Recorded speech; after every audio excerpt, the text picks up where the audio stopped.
नमस्कार, स्वागत है आपका एबीपी गंगा में। मैं हूं अवधेश। आप देख रहे हैं हमारा खास कार्यक्रम विश्लेषण, जहां होता है हर खबर का विश्लेषण। और आज विश्लेषण में बात रामचरितमानस पर छिड़ी उस सियासी महाभारत की जो बिहार के बाद यूपी पहुंच गई है, क्योंकि सपा नेता स्वामी प्रसाद मौर्य ने रामचरितमानस को लेकर ऐसा बयान दिया जिस पर अब अखिलेश यादव को समझ नहीं आ रहा कि वो स्वामी प्रसाद मौर्य पर एक्शन ले या छोड़ दे, क्योंकि चौतरफा हमले हो रहे हैं। खुद समाजवादी पार्टी के कई नेता स्वामी प्रसाद मौर्य के खिलाफ हमलावर नजर आ रहे हैं। वही बात करेंगे जोशीमठ की, जिसके अब 4 धाम यात्रा पर संकट गहरा गया है।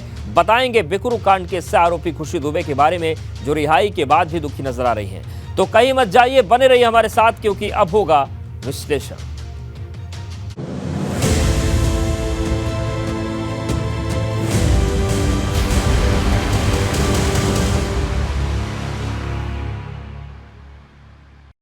तो आज विश्लेषण में सबसे पहले बात, स्वामी ने अखिलेश की मुश्किल बढ़ाई। बिहार के बाद यूपी में रामचरितमानस की लड़ाई, क्योंकि सपा नेता स्वामी प्रसाद मौर्य ने तुलसीदास की रामचरितमानस की एक चौपाई पर न सिर्फ सवाल खड़े किए, बल्कि इस पूरे ग्रंथ को लेकर ऐसी बात कह दी कि अब सियासत गर्मा गई है, क्योंकि विरोधी खुद सपा नेता स्वामी प्रसाद मौर्य के बयान को अज्ञानता से भरा बता रहे हैं। और अब सभी की निगाहें अखिलेश यादव पर टिकी हैं, जो स्वामी के बयान से नाराज बताए जा रहे हैं। और माना जा रहा है कि जल्द स्वामी पर कोई बड़ा फैसला लिया जा सकता है।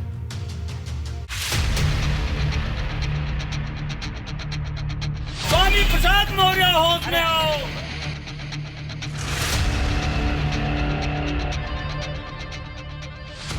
स्वामी ने अखिलेश की मुश्किल बढ़ाई। बिहार के बाद यूपी पहुंची रामचरितमानस की लड़ाई। मेरी मांग है कि ऐसे आपत्तिजनक तथ्य जो किसी वर्ग जाति विशेष को अपमानित करते हैं, उनको प्रतिबंधित किया जाए। स्वामी प्रसाद मौर्य का विवादित बयान, समाजवादी पार्टी में घमासान। जो प्रभु राम पर या रामायण पर कोई सवाल उठा रहा है, न तो सच्चा सनातनी हो सकता है, न सच्चा समाजवादी हो सकता है। क्या एक्शन लेंगे अखिलेश? 24 से पहले बगावत का संदेश। जनता के मुद्दे हैं, इन पर बोलना चाहिए और धार्मिक पुस्तक के बारे में उनको बोलने से बचना चाहिए। अभी बिहार के शिक्षा मंत्री चंद्रशेखर की तरफ से रामचरितमानस पर दिए गए बयान पर विवाद थमा भी नहीं था कि स्वामी प्रसाद मौर्य के बयान पर उत्तर प्रदेश की सियासत में तूफान आ गया है, क्योंकि रामचरितमानस की जिस चौपाई पर बिहार के शिक्षा मंत्री चंद्रशेखर ने विवादित बयान दिया था, उसी चौपाई पर अब सपा नेता स्वामी प्रसाद मौर्य ने न सिर्फ विवादित बयान दिया है, बल्कि हिंदुओं की आस्था का प्रतीक माने जाने वाले रामचरितमानस को बैन करने की बात कह दी है। धर्म कोई हो, उसका हम सम्मान करते हैं, लेकिन कोई धर्म विशेष वर्ग जाति को भी अगर अपमानित करने की बात करती है तो वो धर्म नहीं हो सकता, क्योंकि गाली किसी लिए धर्म कभी न रहा है, न रहेगा, न होगा। तुलसीकृत रामचरितमानस में इस बात का जिक्र आया है, जहां पर जातियों को इंगित करते हुए अपमानित करने की बात की गई है। मेरी मांग है कि ऐसे आपत्तिजनक तथ्य जो किसी वर्ग जाति विशेष को अपमानित करते हैं, उनको प्रतिबंधित किया जाए। स्वामी प्रसाद मौर्य के इस बयान पर न सिर्फ सियासी भूचाल आ गया है, बल्कि समाजवादी पार्टी में घमासान मच गया है, क्योंकि चौतरफा हो रहे विरोध को देखते हुए समाजवादी पार्टी स्वामी प्रसाद मौर्य के बयान से पल्ला झाड़ लिया है।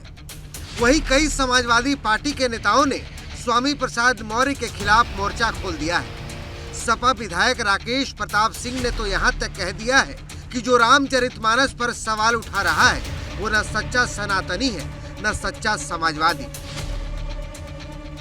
देखिए, मेरा अपना मानना है कि जो प्रभु राम पर या रामायण पर कोई सवाल उठा रहा है, न तो सच्चा सनातनी हो सकता है, न सच्चा समाजवादी हो सकता है।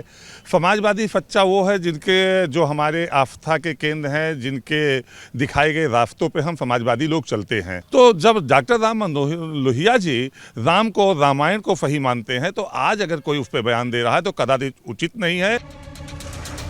जबकि सपा विधायक रविदास मेहरोत्रा ने स्वामी प्रसाद मौर्य के बयान को अज्ञानता बताते हुए न सिर्फ स्वामी प्रसाद मौर्य पर निशाना साधा, बल्कि 2 टूक टिप्पणी करते हुए उन्हें धार्मिक पुस्तक के बारे में ऐसी टिप्पणी से बचने की नसीहत दे दी।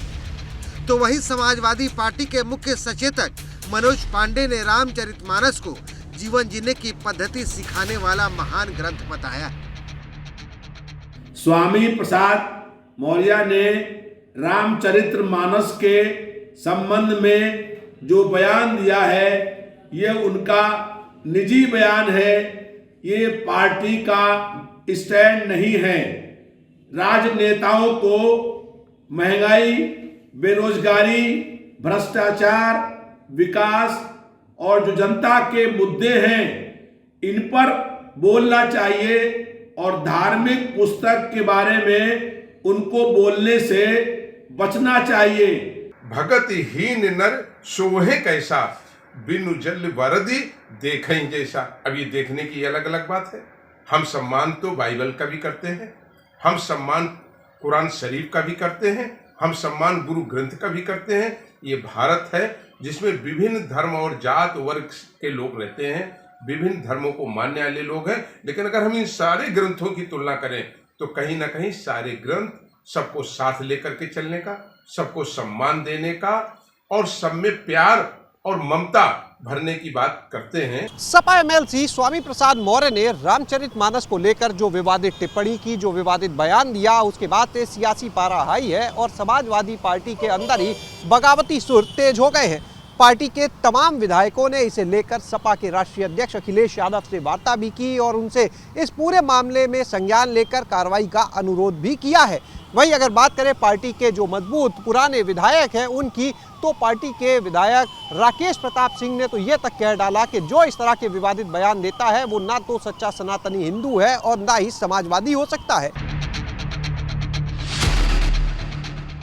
मतलब स्वामी प्रसाद मौर्य रामचरितमानस पर दिए अपने बयान पर अपनी ही पार्टी में घिर चुके हैं। जानकारी के मुताबिक अखिलेश यादव भी स्वामी प्रसाद मौर्य के इस बयान पर नाराज बताए जा रहे हैं, क्योंकि जल्द ही समाजवादी पार्टी इसको लेकर एक बड़ी बैठक कर सकती है, जिसमें स्वामी प्रसाद मौर्य पर बड़ा एक्शन हो सकता है। समाजवादी पार्टी के तमाम विधायकों ने स्वामी प्रसाद मौर्य के बयान पर नाराजगी जताई है, आपत्ति दर्ज कराई है। कुछ विधायकों ने तो इस पूरे मामले पर अखिलेश यादव से भी बात की है। वहीं सूत्रों की माने तो अखिलेश यादव भी स्वामी प्रसाद मौर्य के इस बयान से नाराज बताए जा रहे हैं। जिस तरह से स्वामी प्रसाद मौर्य ने रामचरितमानस पर बयान दिया था, उसके बाद से समाजवादी पार्टी के जो विधायक हैं उनका भी साथ स्वामी प्रसाद मौर्य को नहीं मिल रहा है।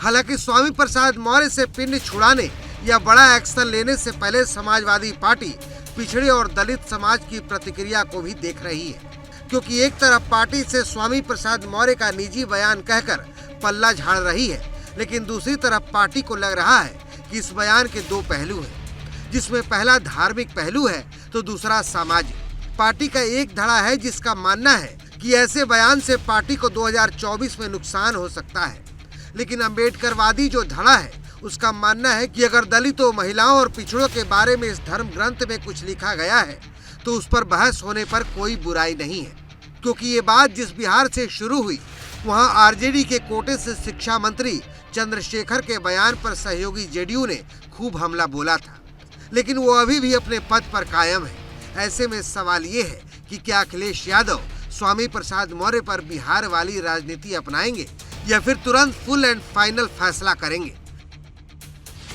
शैलेश अरोड़ा के साथ अनुभव शुक्ला, एबीपी गंगा। स्वामी प्रसाद मौर्य के बयान ने सपा की मुश्किल इतनी बढ़ा दी है कि उस पर भाजपा से लेकर बसपा, कांग्रेस, सुभाषपा सब हमला बोल रहे हैं। उधर साधु संतों ने भी सपा को हिंदू विरोधी बताते हुए मोर्चा खोल दिया है।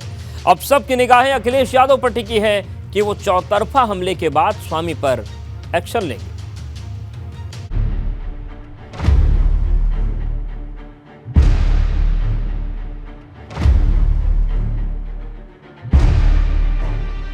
स्वामी के बयान पर सियासत हाई। सपा के लिए मुश्किल होगी 24 की लड़ाई। स्वामी प्रसाद मौर्य का सेल्फ गोल, साइकिल स्टैंड में बड़ा होल। क्या रामचरितमानस पर विवादित बयान देकर स्वामी प्रसाद मौर्य ने 2024 की पिच पर समाजवादी पार्टी की मुश्किलें बढ़ा दी हैं। क्या हिंदुत्व के मोर्चे पर स्वामी प्रसाद मौर्य ने अखिलेश यादव को बहुत कमजोर कर दिया है? क्योंकि जिस हिंदुत्व की पिच पर भाजपा अपने विरोधियों को घेरती रही है, अब उसी पिच पर स्वामी प्रसाद मौर्य ने भाजपा को फ्री हिट दे दिया है। क्योंकि जब से स्वामी प्रसाद मौर्य ने रामचरितमानस पर विवादित बयान दिया है, भाजपा 360 डिग्री से हमला बोल रही है। चर्चा में रहने का ये एक घटिया तरीका है। दूसरा, ऐसा कह करके उन्होंने भारत की सभ्यता, संस्कृति, धर्म, आध्यात्म, गीता, पुराण, महाभारत, रामायण, रामचरितमानस इसके ऊपर कुठाराघात किया है। अपनी राजनीति गर्म करने के लिए किसी ने भी दिया हो, ये वो खुद के अपने चरित्र को दिखा रहे हैं। ये उनके खुद के चरित्र का दर्पण है कि वो कितना जो है नीच स्तर का है। समाजवादी पार्टी के नेता ने जिस प्रकार से रामचरितमानस पर गलत भाव के साथ टिप्पणी की है, ये बहुत निंदनीय है, दुखद है। भारतीय संस्कृति है, आस्था का केंद्र है और आस्थावान लोग यहाँ रहते हैं और जनता अब जागरूक है। क्या सही है, क्या गलत है, वो जनता खुद भी पहचानती है। न सिर्फ भाजपा बल्कि कांग्रेस, बसपा, सुभाषपा, महान दल समेत सभी स्वामी प्रसाद मौर्य के बयान को हथियार बनाकर समाजवादी पार्टी के खिलाफ मोर्चा खोल दिया है। राम के दरबार में मलाई खाए, फिर मलाई खाने चले गए सपा के दरबार में। सपा के यहाँ गए, सरकार नहीं बनी, कोई पूछने वाला नहीं है, तो चर्चा में बने रहने के लिए इस तरह का बयान ये दे रहे हैं। लाइमलाइट में बने रहने के लिए ऐसे ऐसे सगुफे छोड़ते रहते हैं। इधर काफी दिनों से टीवी वगैरह पे उनके चेहरे नहीं आ रहे थे। मुझे लगता है कि जिस पार्टी में गए हैं उस पार्टी में थोड़ी पूछ भी कम हुई है, प्रमुख स्थान नहीं मिल रहा है, तो उनको लगा कि चले नया सगुफा छोड़ देते हैं। अखिलेश यादव जी को आगाह करता रहा, कहता रहा कि स्वामी प्रसाद मौर्य जी आपके नहीं हैं, ये भारतीय जनता पार्टी ने 2022 में आपको हराने के लिए प्लांट किया था। तो मुझे लगता है नेताओं को ऐसी बयानबाजी से बाज आना चाहिए और स्वामी प्रसाद मौर्य के पुराने इतिहास को देखते हुए समाजवादी पार्टी को अलर्ट मोड पर होकर उन पर नजर रखनी चाहिए। स्वामी प्रसाद मौर्य के इस बयान से भले ही समाजवादी पार्टी ने पल्ला झाड़ दिया हो, लेकिन भाजपा और तमाम राजनीतिक दलों के निशाने पर समाजवादी पार्टी और अखिलेश यादव ही हैं। समाजवादी पार्टी के विधान परिषद सदस्य स्वामी प्रसाद मौर्य ने रामचरितमानस पर जो विवादित बयान दिया, उसे लेकर अब बीजेपी ने समाजवादी पार्टी और स्वामी प्रसाद मौर्य के खिलाफ मोर्चा खोल दिया है। बीजेपी के प्रदेश भूपेंद्र चौधरी साफ तौर पर कह रहे हैं कि दरअसल समाजवादी पार्टी की हमेशा से राम विरोधी मानसिकता रही है। तो वहीं सरकार के मंत्री नरेंद्र कश्यप भी स्वामी प्रसाद मौर्य के इस बयान पर ऐतराज जता रहे हैं। कहीं न कहीं उन्हें मानसिक दिवालियापन का शिकार बता रहे हैं। स्वामी के इस बयान ने समाजवादी पार्टी को चौतरफा निशाने पर ला दिया है, क्योंकि एक तरफ राजनीति गर्म है तो दूसरी तरफ साधु संतों ने इसे आस्था पर चोट बताते हुए मोर्चा खोल दिया है। सरकार से लड़ते लड़ते अब भगवान राम से लड़ने लगे और विपक्ष के लोग सभी लोग अपने को राम द्रोही और राम विद्रोही ये साबित करने पे तुले हुए हैं, ताकि वोट का ध्रुवीकरण हो और वोट के ध्रुवीकरण के राजनीतिक लाभ लेने का एक तरीका है। जो पंक्ति बतावे न किस पंक्ति को लेकर उनको चिर है, वही कहेंगे ढोल गंवार शुद्ध पशु नारी, ये सब तारण के अधिकार यही कहेंगे ना। ढोल को सजा कर रख दीजिए, उसका प्रयोजन पूरा होगा क्या? तारण का अर्थ जानते हैं, चाणक्य नीति पढ़िए। लालयत पंत वर्षानी 10 वर्षानी ताड़यत, बेटे के लिए लिखा, अपने पुत्र के लिए।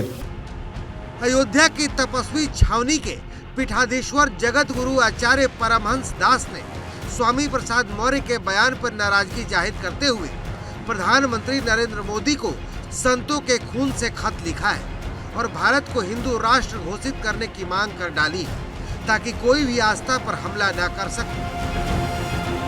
संत मठाधीश जगत गुरु शंकराचार्यों का खून है, इसका जो है इससे आज जो है माननीय प्रधानमंत्री जी को पत्र लिख करके भेजा जा रहा है कि जल्द से जल्द भारत को हिंदू राष्ट्र घोषित करें, नहीं तो लगातार जो सनातन संस्कृति पर हमला है ये इसको रोकने का और कोई विकल्प नहीं।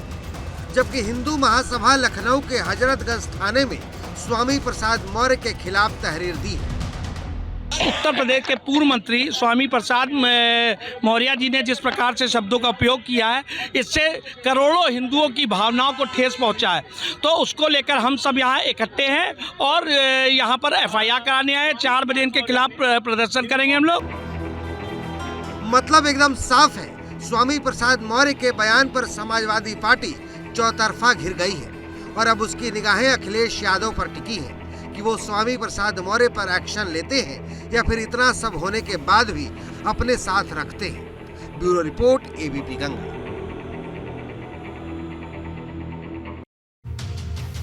और चलिए अब बात करते हैं जोशीमठ के साइड इफेक्ट, संकट में चारधाम यात्रा। क्योंकि जोशीमठ शहर के साथ साथ बद्रीनाथ हाईवे भी धंस रहा है। ऐसे में चारधाम की यात्रा सरकार के सामने चुनौती बनकर खड़ी हो गई है, क्योंकि बद्रीनाथ पहुंचने का यही रास्ता है। हालांकि सरकार का दावा है कि वो वक्त रहते ठोस इंतजाम कर लेगी, लेकिन बड़ा सवाल यह है कि अगर 4 महीने में ये इंतजाम नहीं हुआ तब क्या होगा।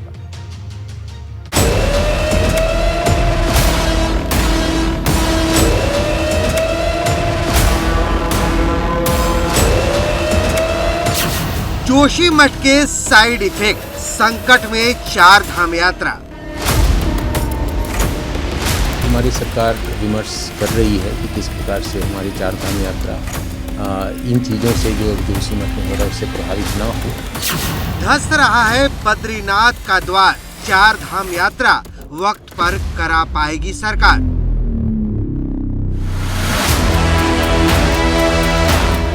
उत्तराखंड का जोशीमठ बर्बादी के मुहाने पर खड़ा है। हर दिन ये शहर धंसता जा रहा है, लेकिन अब जोशीमठ में चारधाम यात्रा पर संकट खड़ा हो गया है, क्योंकि 4 महीने बाद चारधाम यात्रा शुरू हो जाएगी। लेकिन बद्रीनाथ का द्वार जोशीमठ इस समय आपदा से जूझ रहा है। परेशानी इस बात की है कि जोशीमठ शहर के साथ साथ बद्रीनाथ हाईवे भी धंस रहा है। ऐसे में बद्रीनाथ धाम की यात्रा सरकार के सामने चुनौती बनकर खड़ी हो गई, क्योंकि जोशीमठ भू धसाव के बाद हेलंग से बद्रीनाथ के लिए बनाए जा रहे बाईपास का काम भी बंद पड़ा है। हालांकि आपदा प्रबंधन के सचिव रंजीत सिन्हा का दावा है कि सरकार चारधाम यात्रा को लेकर चिंतित है और वक्त रहते इसके लिए कोई न कोई ठोस रास्ता निकाल लिया जाएगा। देखिए, इसमें इसको लेकर हमारी सरकार विमर्श कर रही है कि किस प्रकार से हमारी चारधाम यात्रा इन चीज़ों से जो अभी जोशीमठ में हो रहा है उससे प्रभावित ना हो और यात्री भी को भी दिक्कत ना हो और हमारे निवासी हैं उनको भी दिक्कत ना हो। तो दोनों चीज़ों को हमें देखनी है, उसमें हम लोग विचार विमर्श कर रहे हैं। लेकिन बड़ा सवाल ये है कि अगर वक्त रहते सरकार चारधाम यात्रा को लेकर कोई इंतजाम नहीं कर पाई तो क्या होगा, क्योंकि चारधाम यात्रा गंगोत्री, यमुनोत्री, केदारनाथ और बद्रीनाथ धाम से पूरी होती है। ऐसे में अगर बद्रीनाथ को लेकर कोई ठोस कदम नहीं उठाया गया तो इस पर संकट मंडरा सकता है। ये सवाल इसलिए भी है क्योंकि सरकार के सामने पहले जोशीमठ के लोगों को सुरक्षित स्थान पर शिफ्ट करने की चुनौती है। इसरो की रिपोर्ट में खुलासा हो चुका है कि जोशीमठ लगातार धंस रहा है और कभी भी विस्फोट हो सकता है। अब स्थिति ये हो गई है कि जो हेलंग बाईपास मार्ग का निर्माण बंद हो गया है और जोशीमठ में दरारों के आने का सिलसिला जारी है। तो अगर दरारें रहती हैं तो चारधाम यात्रा में खास तौर पर बद्रीनाथ जाने वाले लाखों श्रद्धालु, उनके वाहन, उनकी व्यवस्थाएं, प्रशासन की व्यवस्थाएं कैसे होगी। ठोस कार्य योजना को अमली जामा पहना करके चारधाम यात्रा शुरू होने से पहले कोई एक उपाय नहीं सोचा गया, कोई उपचार नहीं सोचा गया। तो इस बार खास तौर पर बद्रीनाथ के लिए चारधाम यात्रा जो चलती है, खास तौर पर बद्रीनाथ के लिए दर्शन करने जाने वाले श्रद्धालुओं के लिए एक बड़ी चुनौती होगी। यानी सरकार के सामने पहली प्राथमिकता जोशीमठ की है। ऐसे में सवाल इस बात का है कि क्या 4 महीनों के भीतर बद्रीनाथ पहुंचने का कोई वैकल्पिक रास्ता बन पाएगा या फिर चारधाम यात्रा पर नया संकट गहरा जाएगा। ABP Ganga, bureau report. और अब बात खुशी दुबे की, जो जेल से रिहा तो हो गई, लेकिन घर में लगे CCTV कैमरों ने उसकी टेंशन बढ़ा दी है, क्योंकि पुलिस डिकरू कांड को हाई प्रोफाइल बताते हुए सुरक्षा का हवाला दे रही है, लेकिन खुशी दुबे इसे निजता का हनन बता रही है।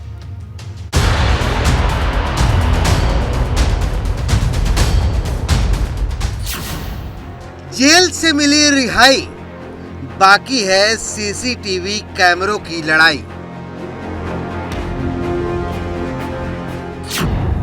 30 महीने बाद जेल से बाहर आई खुशी, सीसीटीवी कैमरों को देख हुई दुखी।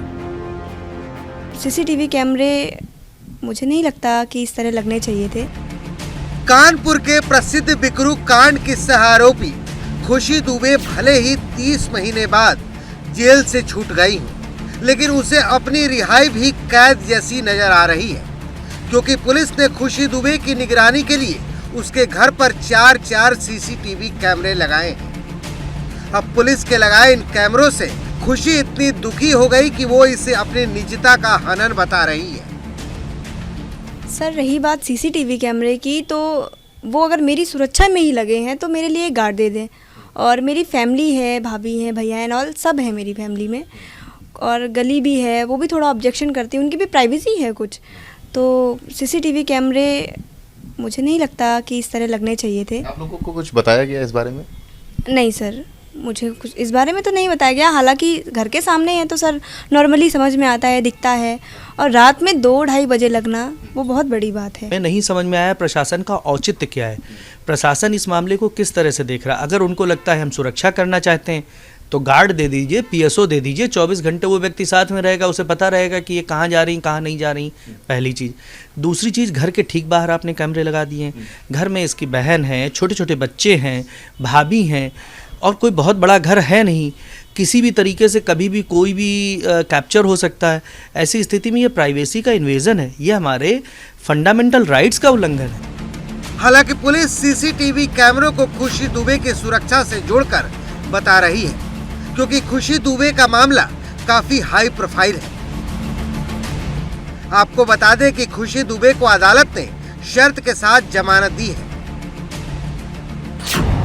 जिसमें हर हफ्ते के पहले दिन चौबेपुर थाने में हाजिरी लगाने, किसी भी अपराधी से संपर्क न करने, हर पहली तारीख को न्यायालय में हाजिर होने और जमानत का दुरुपयोग न करने के साथ साथ अभियोजन साक्ष्यों से छेड़छाड़ नहीं करने जैसी शर्तें हैं। शर्त के मुताबिक ही खुशी दुबे सोमवार को चौबेपुर थाने में हाजिरी लगाने पहुंची थी।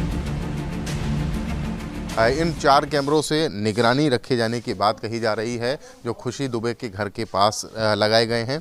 और कौन यहाँ पर आएगा, ये खुशी का घर है, जहाँ पर वो 30 महीने बाद लौट करके आई है। खुशी की बहन, खुशी की माँ यहाँ पर रहते हैं। और इसके साथ ही पुलिस के द्वारा 4 सीसीटीवी कैमरे लगाए गए हैं, निगरानी की बात की जा रही है। जब खुशी दुबे को सुप्रीम कोर्ट ने जमानत दी थी, तब यूपी सरकार ने इसका विरोध करते हुए कहा था कि खुशी दुबे बाहर आकर गैंग को फिर से एक्टिवेट कर सकती है। ऐसे में सवाल बड़ा है कि क्या पुलिस सीसीटीवी कैमरे से सुरक्षा की बात बहाना है? असली मकसद तो खुशी दुबे की निगरानी करना है। कानपुर से रतीश त्रिवेदी, एबीपी गंगा। अब बात आगरा में लगी 3D वॉल पेंटिंग की, जिसने G20 की तैयारी में न सिर्फ 4 चांद लगा दिए हैं, बल्कि आगरा के स्मारकों से ज्यादा चर्चा इन पेंटिंग्स की हो रही है, क्योंकि फरवरी में G20 समिट का प्रतिनिधिमंडल आगरा में दौरे पर रहेगा और यही वजह है कि आगरा शहर को चमकाने के लिए प्रयास चल रहे हैं।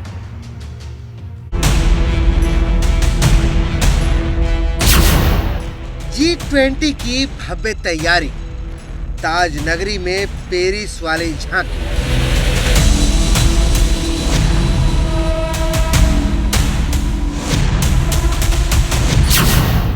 आगरा के बाजार हुए गुलजार, 3D वॉल पेंटिंग से आई बहार। दुनिया भर में मशहूर ताज नगरी की खूबसूरती इन दिनों बदली हुई है, क्योंकि इन दिनों आगरा में ताजमहल से ज्यादा चर्चे इन 3D वॉल पेंटिंग्स के हो रहे हैं, क्योंकि जो भी इन्हें देख रहा है वो देखता ही रह जा रहा है। क्योंकि अब तक ऐसी 3D पेंटिंग सिर्फ विदेशों में नजर आती थी, लेकिन अब इन पेंटिंग्स ने न सिर्फ आगरा की खूबसूरती में 4 चांद लगा दिया है, बल्कि G20 की बैठक में शामिल होने वाला डेलीगेशन जब देखेगा तो तारीफ किए बिना नहीं रह पाएगा। ये 3D वॉल इस तरह से बनाई गई है जैसे मानो ताजमहल, आगरा किला और इत्माद-दौला जैसे स्मारकों को लाकर खड़ा कर दिया गया है। आगरा से जुड़े तमाम स्मारकों को लेकर की जा रही वॉल पेंटिंग बहुत ही आकर्षक नजर आ रही है। जो शहर है वो सज रहा है, संवर रहा है। इसी क्रम में जो वॉल पेंटिंग बनाई जा रही हैं वो बहुत ही ज़्यादा आकर्षक हैं, मन को लुभाने वाली हैं और ऐसा लग रहा है कि जैसे सामने ही ताजमहल खड़ा हुआ है। आप देख सकते हैं तस्वीरों में कि ये बिल्कुल जो ईदगाह बस स्टेशन है उसके पास में ये वॉल पेंटिंग बनाई गई है। इसके साथ ही शहर में जो तमाम जो स्मारक हैं उनको वॉल पेंटिंग के ज़रिए यहाँ की जो ऐतिहासिक विरासत है उसको दिखाने की कोशिश की जा रही है। गौरतलब है कि फरवरी महीने में G20 समिट का प्रतिनिधिमंडल आगरा के दौरे पर रहेगा। यही वजह है कि आगरा शहर को चमकाने के लिए प्रयास किए जा रहे हैं। VIP मार्ग से लेकर जिन जिन स्थानों और स्मारकों पर G20 सम्मेलन के प्रतिनिधि रहेंगे उन्हें खूबसूरत बनाया जा रहा है। आपको बता दें कि भारत की अध्यक्षता में देश में G20 की 200 से ज्यादा बैठक कराई जाएगी। इसमें उत्तर प्रदेश के कई जिला और शहरों को चुना गया है। इनमें से आगरा भी एक है जहां G20 की कई बैठकें होनी हैं। नितिन उपाध्याय, ABP गंगा।